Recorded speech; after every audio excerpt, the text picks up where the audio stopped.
Thanks, sir. Okay, let's call this meeting to order of the County Board. It's Thursday, January 21st, 2010. The time is 7:01. Roll call, please. McGinty. Here. Michaels. Here. Mosher. Nudo. Here. O'Connor. Here. Richards. Here. Rosales. Sapp. Schrader. Here. Smucker. Here. Wysocki. Here. Ammons. Anderson. Here. Beckett. Here. Benzel. Betts. Carter. Cowart. Dennitz. Gladney. Present. James. Here. Jay. Here. Jones. Here. Knott. Here. Kurtz. Here. Langenheim. Here. Weibel. Here.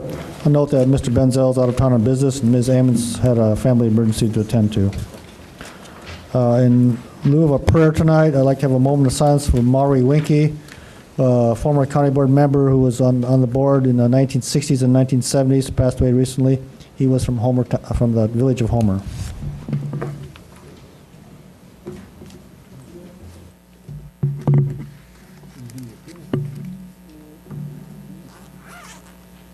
Pledge of Allegiance.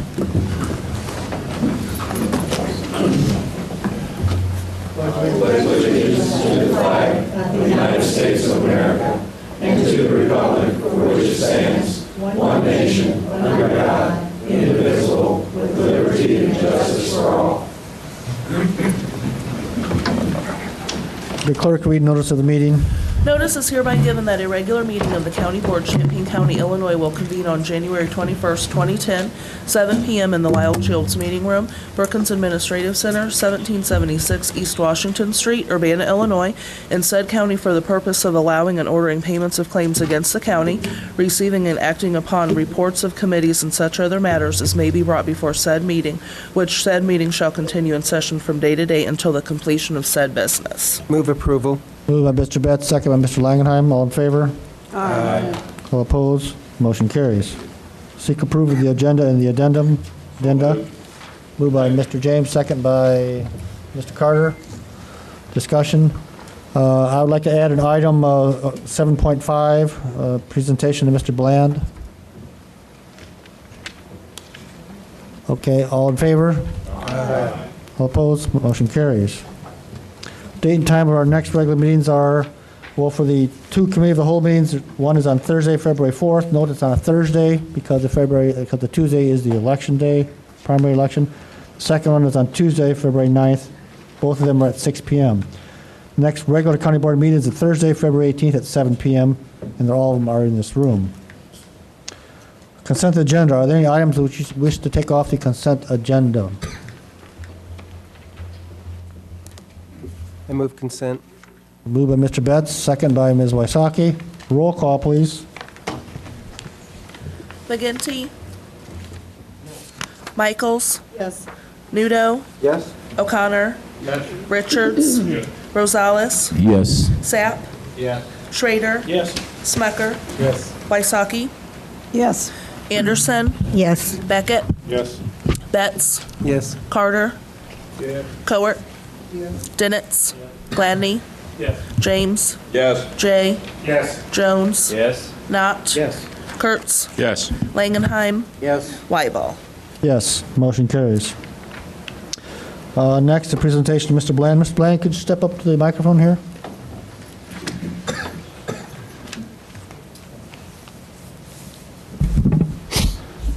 Normally, as you know, the county gives out 2 awards for the MLK celebration, countywide MLK celebration, which occurred last Friday. Mr. Bland could not attend that meeting, so we're going to take the opportunity to present the Doris Hoskins Prestigious Community Service Award to Mr. Bland. And let me read what it says there. In recognition of your outstanding humanitarian efforts in special community service in Champaign County and for promoting the ideas and principles in the spirit of Reverend Dr. Martin Luther King, Jr. Congratulations. Thank you.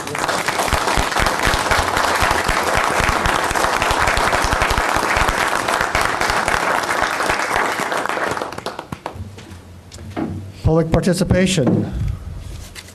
If anybody wants to speak now, they should fill out one of these forms to bring to me. We have one so far. That person is Eric Thorsland. Mr. Thorsland.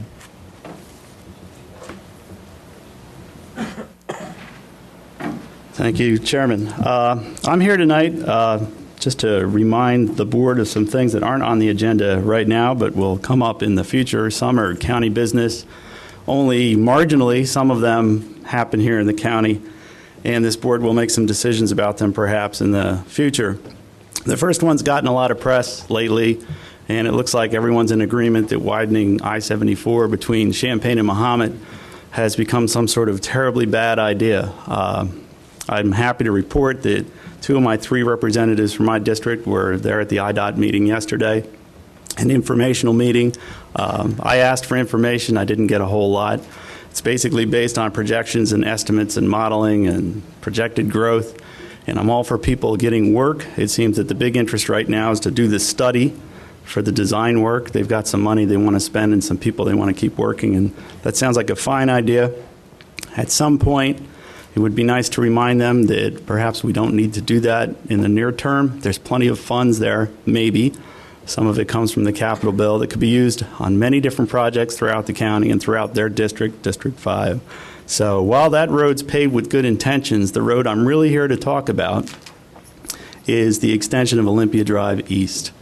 I've spent some time meeting with people, Century Farm owners that I look at with great admiration. I'm trying the backwards way to make a Century Farm. I started with 7 acres in Newcomb Township, and I've worked my way all the way up to 38. I hope someday to leave a Century Farm to some generations down. They want to bisect some Century Farms to basically connect Walmart to the adult bookstore. They say there's a lot of desire to get this done, and it seems to not be coming from a majority of the people that live out there. Certainly the traffic counts that I saw on the IDOT site don't justify it. We have plenty of roads that are just north or just south of what they want to do. The county will be asked at some point, I believe, to kick in some money for that. There isn't money to do it. There's no desire for it, and there certainly isn't the commercial development that they promise us. We've done this before. It was called Clearview, and oddly enough, it was the same road on the western side. So when it comes time to make decisions on East Olympia, I ask the District 2 people to listen to their constituents who call and talk about it. The people are very adamant that it doesn't happen for various reasons. I'm not a Century Farm owner, but I'd tell you at this point, if it was going across a junkyard in a swamp, it would still be a poor idea. Thank you very much. Is there any other public participation at this time? We'll close that and move on to communications. Are there any communications from the county board members? Ms. Wysocki.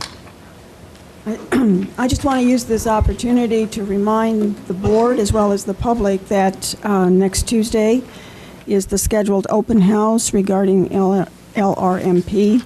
It will be at the Holiday Inn between 4 and 7 p.m. And that's on January the 26th, which is a Tuesday. Thank you. Mr. Knott. I just want to say how good it is to see my friend and colleague Brendan McGinty here at his first full board meeting. We're very glad you're back with us and up to speed voting. Other communications? Seeing none, we'll seek approval of the minutes of December 17, 2009. So moved. Moved by Ms. Wysocki, second by Ms. Cowart. Discussion.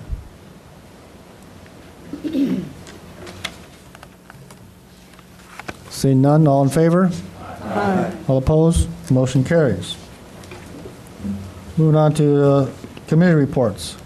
County facilities, Mr. Beckett. Thank you, Mr. Chair. On behalf of County Facilities, I recommend adoption of Resolution Number 7242, approving amendment to contract with GHR Engineers and Associates, Inc. for chiller replacement at Downtown Correctional Center, and I so move. Second by Mr. Kurtz. Discussion. Mr. James. I'm going to ask the question because this involves the replacement of that chiller. Is the engineering firm looking at different, whether it be air-cooled or water-cooled and... Why don't we direct it towards Mr. Gleason? Well, okay, I will, because we had that discussion, and based on this, are we looking at a complete overhaul, or are we going to do just a stage of it? I believe that's a direction we need from this group here. The study that we did, and I believe you've probably seen a copy of it, broke the work into 3 separate and distinct phases. Phase one is the minimum possible work we can do to restore full chilled water capacity to the facility. Phase 2 replaces the other chiller, which, by the way, is not full size and is not capable of carrying the building on its own. So phase 2 brings you to a redundant state of cooling. So now you can lose one chiller and still have the other one cool the building. Phase 3 is the energy efficiency and reliability modifications that kind of knit the whole thing together and improve the overall efficiency of the facility. So we put this together suspecting that there possibly would be a cash flow issue here. Phase 1 is the minimum thing that we need to do to get the building back in a state where we can cool it come the hot, humid weather next summer. Am I answering your question? Well, and is it going to be water or air? Air. Air. And in your opinion, by doing this, is there a guarantee that this system will work once in place? As much as anybody can guarantee anything. Well, I guess I'm leaning toward, and I said this in committee, if we piecemeal this, is it going to do what we want it to do based on the other parts of that equipment that are also near life end? So if we're spending this money now, hoping that it's going to solve the problem, and then it doesn't, and we're looking at the cash flow, and like I said in the meeting, then we got to get everybody back up there and rescope the job. There's going to be more expense. So I just have a lot of questions about it, and I don't want to prolong this because I know that people want to get on with the vote, but I just got some major concerns with the way we're attacking this. I don't want to carry this analogy too far, but it's kind of like we had 2 tires that were just really, really old and bald, and you could see the threads. We're replacing one of them because it blew apart and it cannot be fixed. That other one is there as a redundant feature, as a backup, recognizing that the people inside the facility really can't go anywhere. I mean, if the new chiller fails, comes from the factory, and this is why I kind of hedged on this guarantee thing.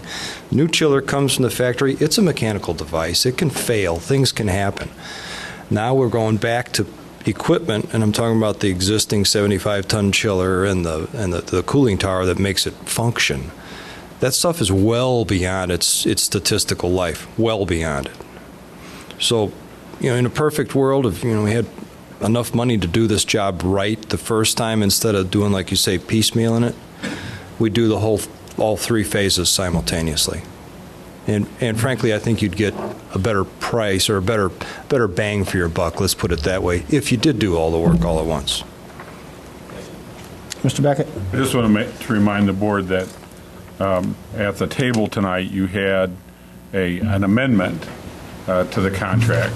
And so this amendment, we had 2 separate meetings. We had the facilities meeting, and then we had the finance meeting. And the finance committee has an item B6, which has an appropriation not to exceed $200,000.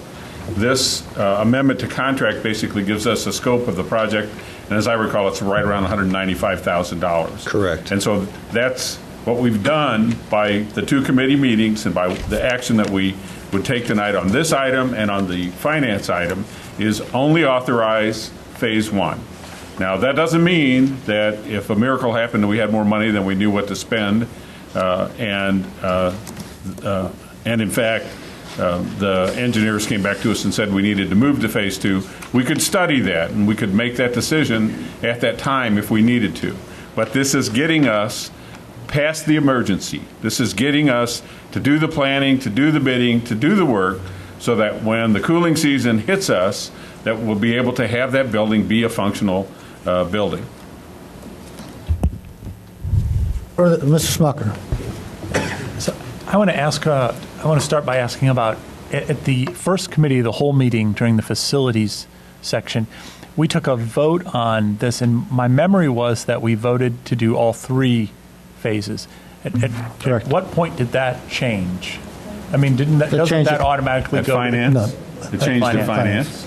But how does that work that we vote for, this is just maybe a parliamentarian question, Sure. but how does it work that you can vote to send it to the full board, but then at the next committee, the whole meeting, or did we not vote to send it to the whole board? Because we always have items that start at one committee and go to another committee and then come to the board.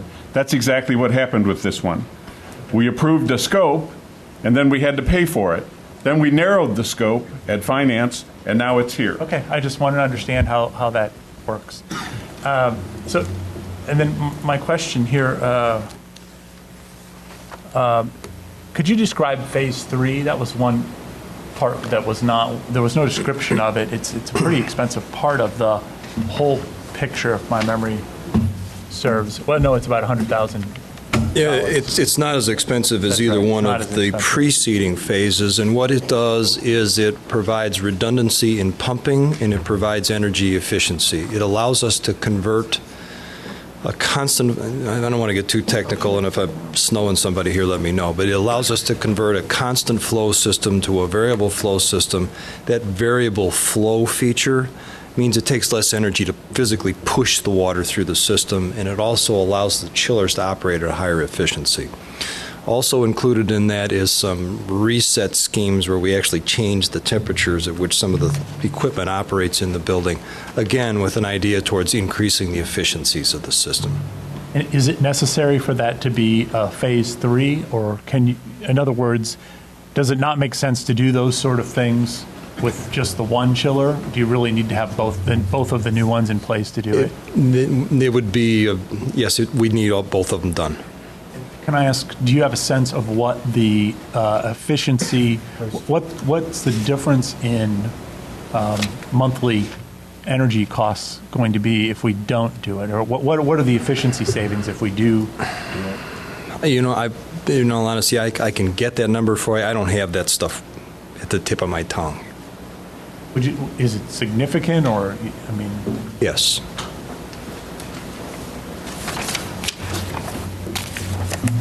Those are figures I can get you. I just, yeah. I've not calculated them, so I'd want to put a pencil to that and get you a good answer. I'd like to point out that on page 14, the resolution 7242, it does say 3 phases. That's a typo. It should say 1 phase.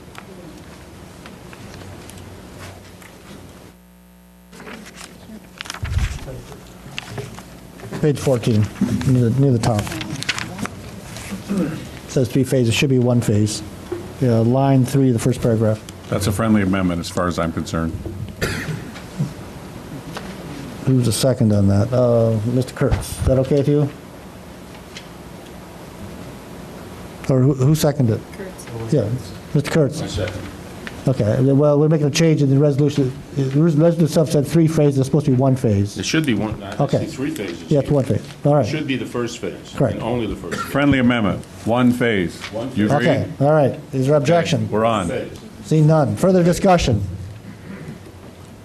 All right, all in favor? Aye. All opposed? Aye. Show of hands, all those in favor? 1, 2, 3, 4, 5, 6, 7, 8, 9, 10. 8. Majority passes.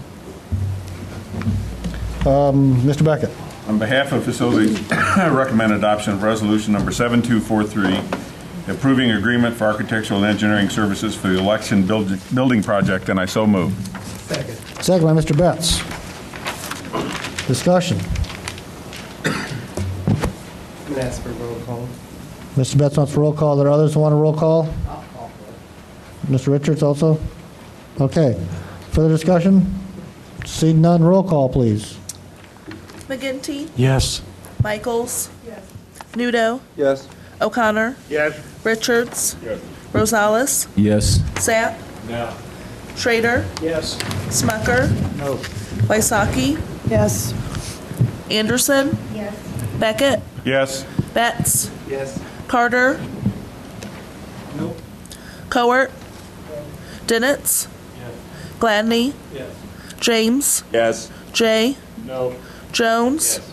Knott. Yes. Kurtz. Yes. Langenheim. Yes. Weibel. Yes, motion carries. That's all for facilities. Thank you, Mr. Beckett. And Mr. McGinty, Finance. Thank you, Mr. Chair. First item, Finance Committee recommends adoption of Resolution Number 7244, purchases not following purchasing policy, and I so move. Second. Second by Mr. Beckett. All in favor? Oh, sorry, discussion. Mr. Langenheim. I would like an explanation of this petty cash control violation. Mr. Fabry?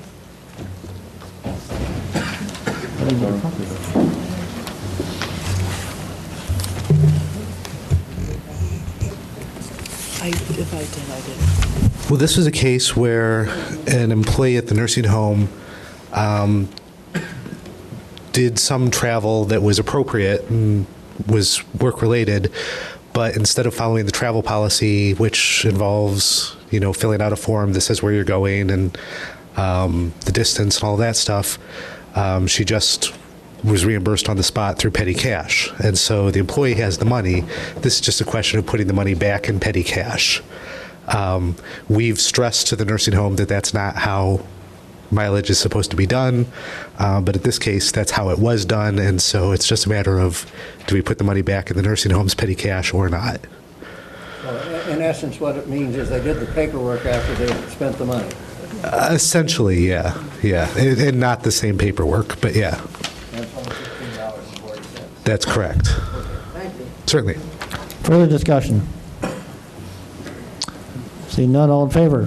Aye. All opposed? Motion carries. Finance Committee recommends adoption of Resolution Number 7245, payment of claims authorization, and I so move. Second. Second by Mr. James. Discussion?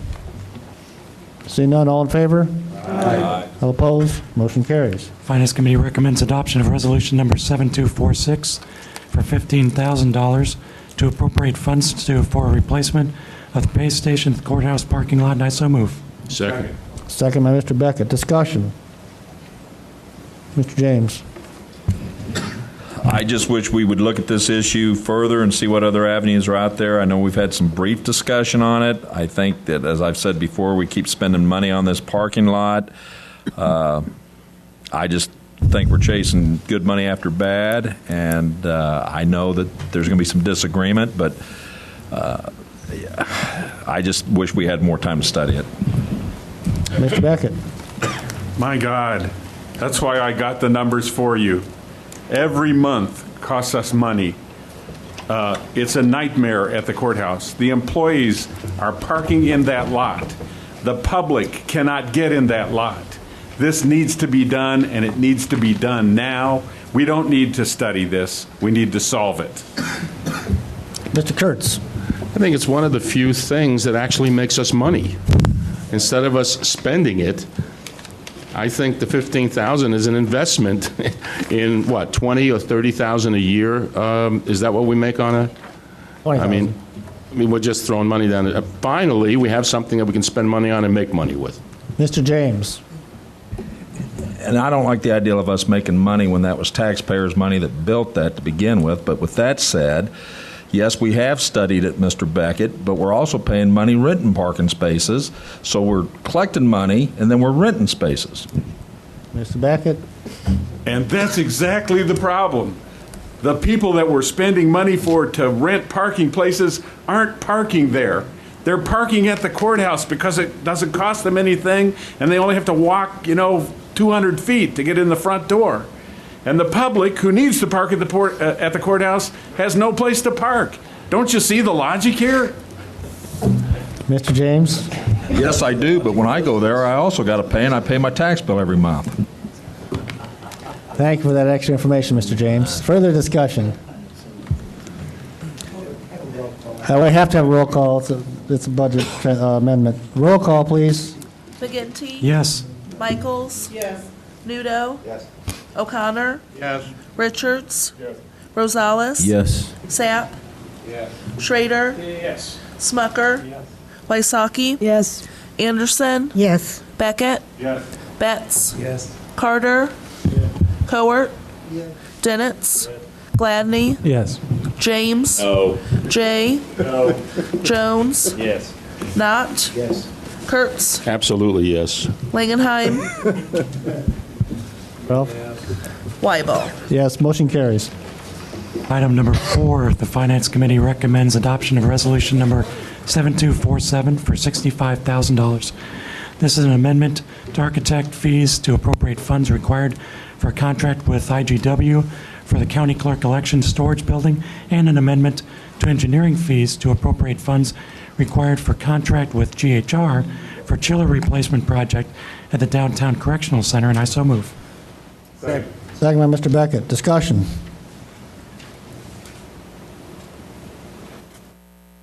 Roll call.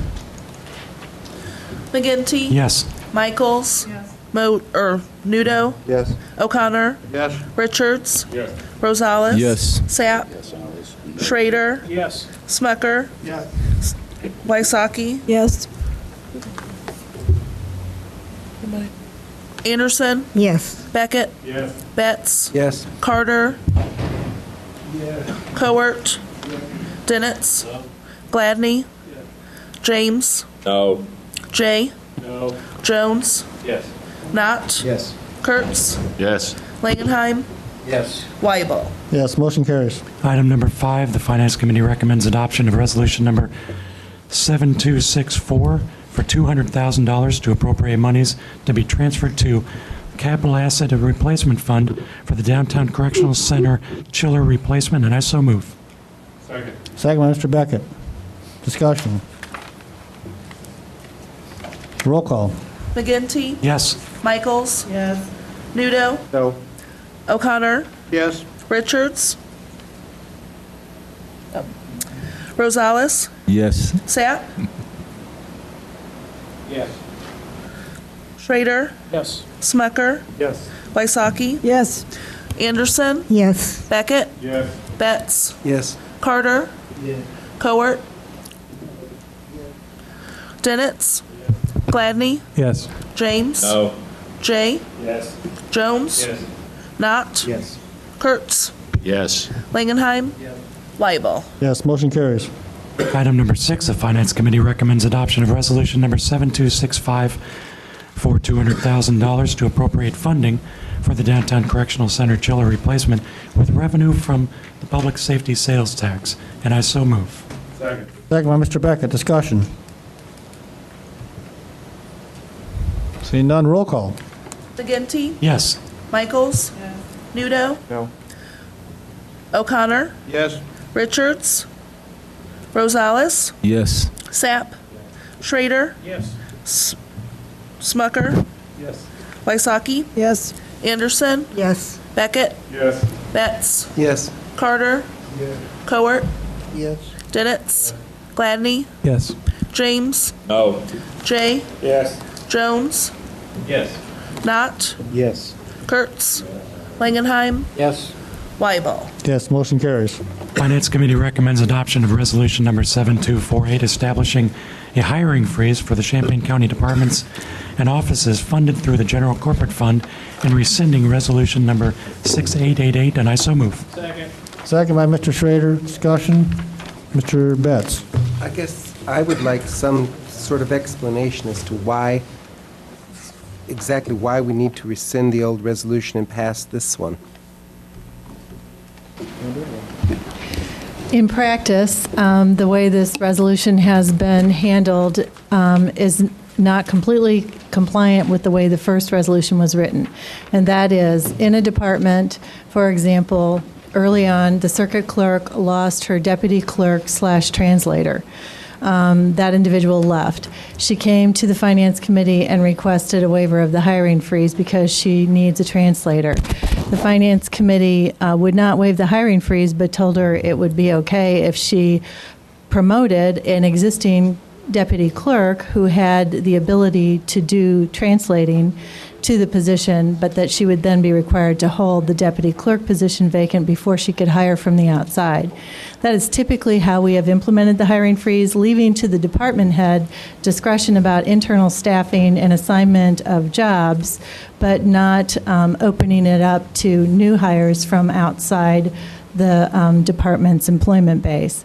So that's how we have implemented it throughout the last year, and this language simply clarifies that practice as the way in which it is implemented. I have a follow-up. In relationship to the IT situation, without getting too elaborate, could you explain how the old freeze resolution versus this freeze resolution, how it impacts that if it does?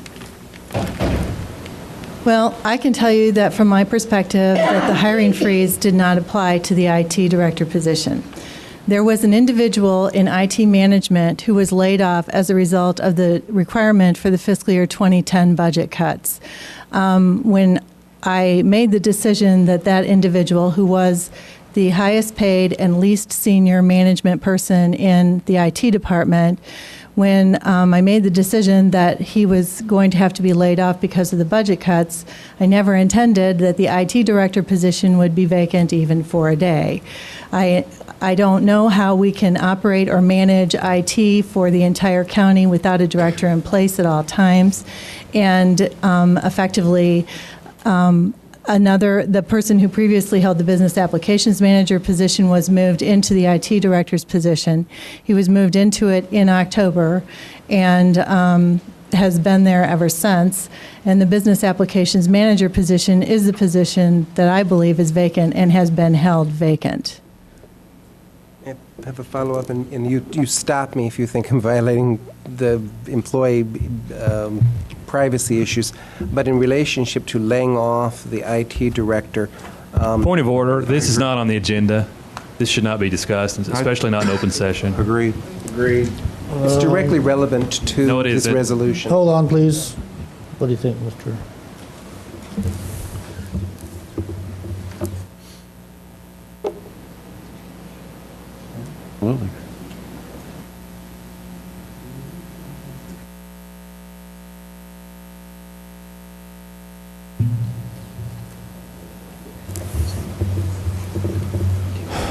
Well, I'm not sure.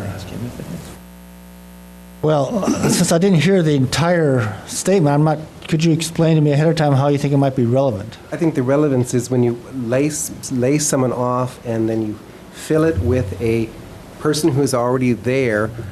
My question is, she says it has no application, the first hiring freeze. Does the second hiring freeze have the amendment, whatever you want to call it, does it have application to that situation? Well, I think it makes it clear that if you did view that as a vacant position, that the department head has the ability to make sure that their internal staffing is what it needs to be.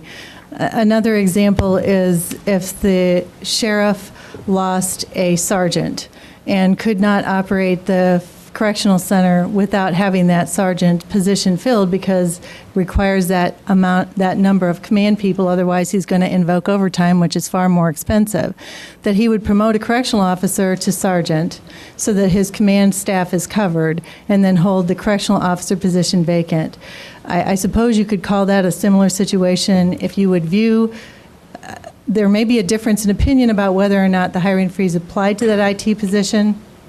If you think it did, this simply provides a clarification that indicates that the department head has the ability to move current employees around within the structure of their operation to make their operation work when someone leaves employment of the county, but that position that becomes last vacant is subject then to the hiring freeze. I think I understand what you're saying. Further discussion? I'll ask for a roll call. We have one call for roll call. We have three. Mr. Richards also. Further discussion? Roll call, please. McGinty. One more. This is just majority, right? Simple majority, correct. Yes. Michaels. Yes. Nudo. Yes. O'Connor. Yes. Richards. No. Rosales. Yes. Sapp. Yes. Schrader. Yes. Smucker. Yes. Wysocki. Yes. Anderson. Yes. Beckett. Yes. Betts. No. Carter. No. Cowart. No. Dennitz. Yes. Gladney. No. James. Yes. Jay. Yes. Jones. Yes. Knott. Yes. Kurtz. Yes. Langenheim. No. Weibel. Yes, motion carries. From the addendum, item number 8, the Finance Committee recommends adoption of resolution number 7266 for $5,000 to appropriate anticipated money needed for the remaining outstanding nursing home arbitration invoices, and I so move. Second by Mr. Beckett. Discussion. Roll call, please. McGinty. Yes. Michaels. Yes. Nudo. Yes. O'Connor. No. Richards. Rosales. Yes. Sapp. Yes. Schrader. Yes. Smucker. Yes. Wysocki. Yes. Anderson. Yes. Beckett. Yes. Betts. Yes. Carter. Yes. Cowart. Dennett. Yes. Gladney. Yes. James. Yes. Jay. Yes. Jones. Yes. Knott. Yes. Kurtz. Yes. Langenheim. Yes. Weibel. Yes, motion carries. And finally, the Finance Committee recommends adoption of resolution number 7268, designating the County of Champaign as a recovery zone and allocating recovery zone economic development bond volume cap, and I so move. Second. Second by Mr. James. Discussion. Mr. Smucker. Could we just have an explanation of what happens when we become a recovery zone? Ms. Quinlan or Cameron, you want to? Cameron Moore?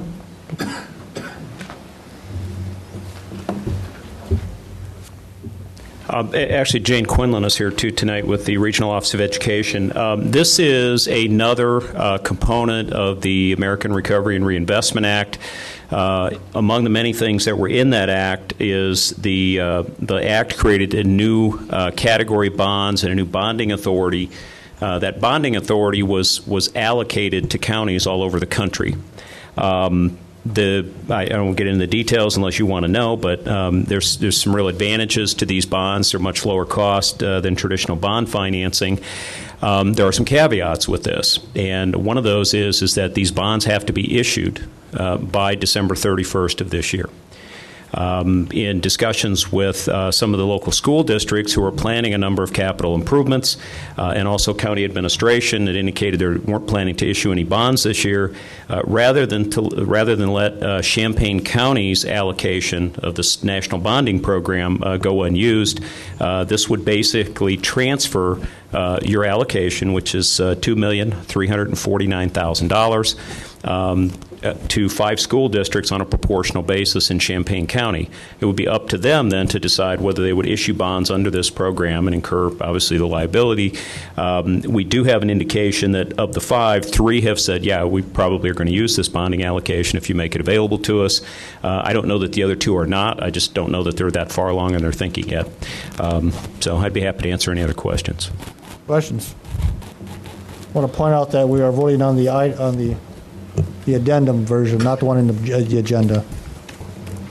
Mr. Nudo. Just a comment. This coupled with the 1% sales increase for school improvements will be a good thing for the school districts. So this will offer lower costs and rates in addition to the 1% that they're gathering. So they all had submitted to us, as you'll recall, their plans for improvements, and this allows them, I think, to save a little money. Mr. Kurtz. They also mentioned that they would hopefully drop some property taxes. They got some breathing space with the 1% as well. With this, I think that'll sort of solidify that commitment. That'll help us see some property taxes go down. Further discussion. Ms. Anderson. You indicated that 3 are ready to go. Could you tell us who the 3 are? Sure. The 5 school districts are Fisher, Champaign, Urbana, Rantoul City, and Rantoul Township.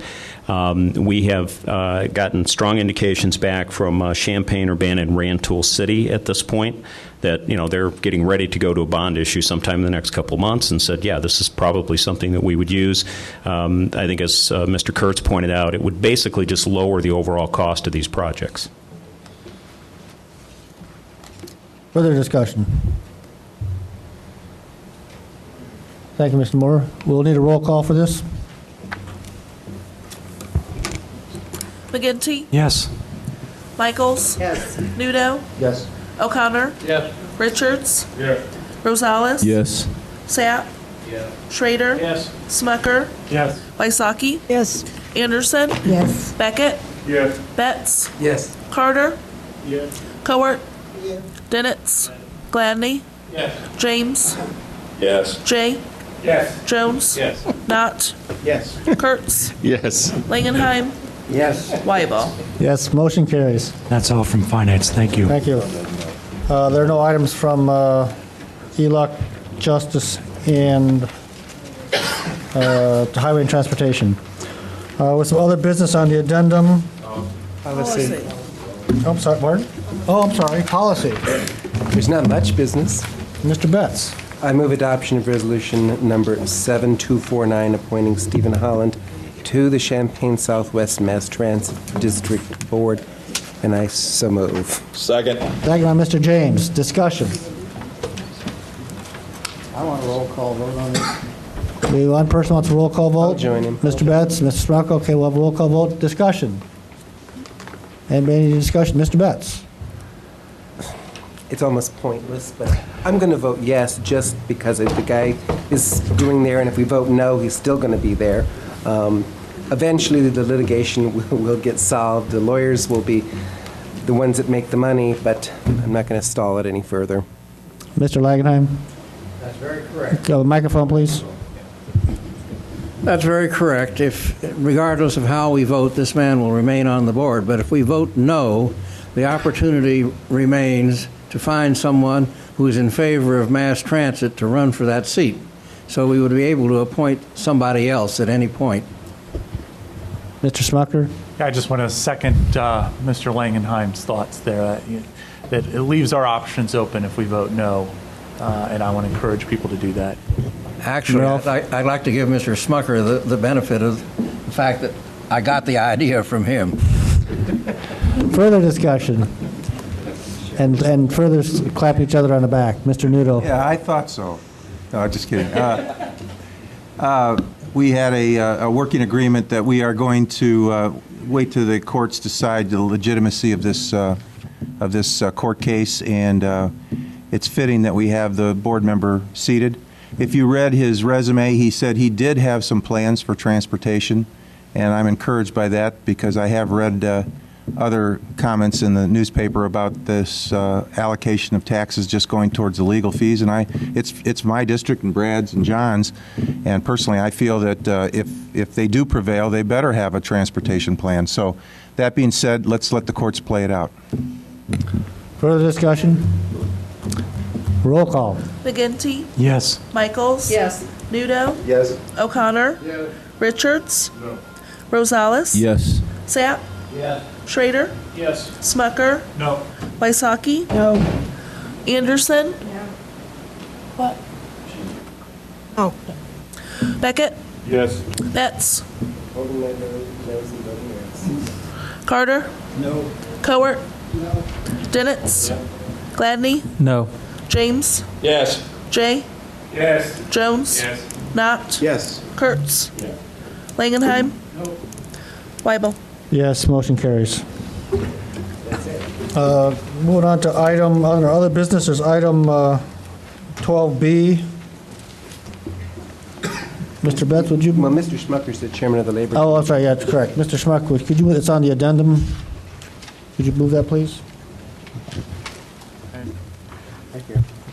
I move resolution number 7267. This is a resolution approving the memorandum of understanding to the Head Start collective bargaining agreement.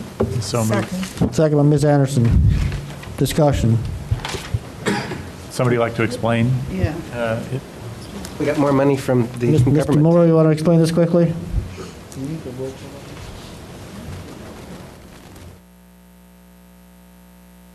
What this memorandum of understanding is, we had an opportunity under, again, federal stimulus package back last spring to apply for essentially what was some one-time money for the Head Start program.